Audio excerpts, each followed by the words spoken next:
Insta reel மாதிரி ஆட்சி பண்ணாம ரியல் ஆட்சி பண்ணுங்க அப்படின்னு பொங்கி எழுந்து குரல் கொடுத்த உதயநிதி அண்ணாவுக்கு தான் இந்த ஒரு சின்ன சின்ன புகைப்படங்கள். அண்ணே கொஞ்சம் சைட்ல பாருங்களேன்.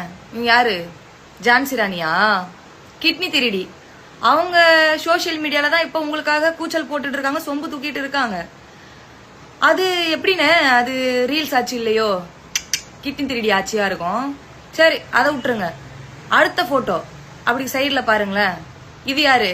இது சும்மா கத்திட்டு கிடக்குதுன்னு நீங்க என்ன நினைச்சிட்டீங்க தெரியுமா? நல்லா பேசுது, நம்ம கட்சிக்கு நல்லா சொம்பு தூக்கும்னு நினைச்சு நீங்க இது ரீல்ஸ் ஆச்சுன்னு நினைச்சு பண்ணீங்களா, இல்ல குரலாட்சி லவுட் ஸ்பீக்கர் குரலாட்சி என்று பண்ணீங்களானே? இந்த காரியத்தெல்லாம் போட்டோ எல்லாம் எடுத்திருக்கீங்களே, என்ன பேசுனீங்க என்ன போனீங்கன்னு உங்களுக்கு தான் தெரியும். இது ரீல்ஸ் ஆச்சு இல்ல, இது குரல் கொடுக்கும் ஆச்சு. அதை கூட விடுனே, அதை கூட விடு, அதை நான் ஒண்ணுமே சொல்லல.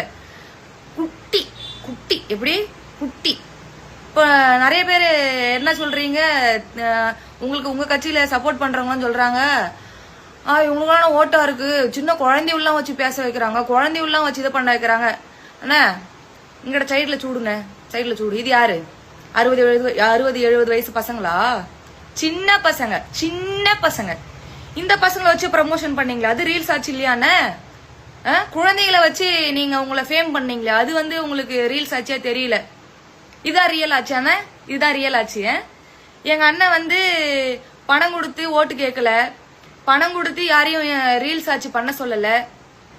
உங்களுக்கு ஒரு 4-5 சொம்பு தூக்கிகள் வந்து ரீல்ஸ் ஆட்சி பண்ணும்போது 4-5 பேர் இல்ல 4 கோடி பேரா இருந்தாலும் எங்க அண்ணனுக்காக ரீல்ஸ் ஆட்சியில குரல் கொடுக்கறோம்னா அது அவர் பணத்துக்காக இல்ல, அவர் மூஞ்சிக்காகவும் அவர் நல்லது பண்ணுவாருன்றதுக்காகவும் தான். புரியுதா? ஒரு நல்ல மனுஷன்றதுக்காக. நீங்க எல்லாம் வந்து ரீல்ஸ் ஆட்சி பண்ணாதீங்க. யாரு ரீல்ஸ் ஆட்சி பண்ணிருக்கானே? வார்த்தைகள் வந்து ரொம்ப முக்கியம்னே. வார்த்தைகளை பார்த்து பேசணும். இப்ப பாத்தீங்களா? மாட்டிக்கிட்டீங்களே, இப்படி வந்து மாட்டிக்கிட்டியா நீ?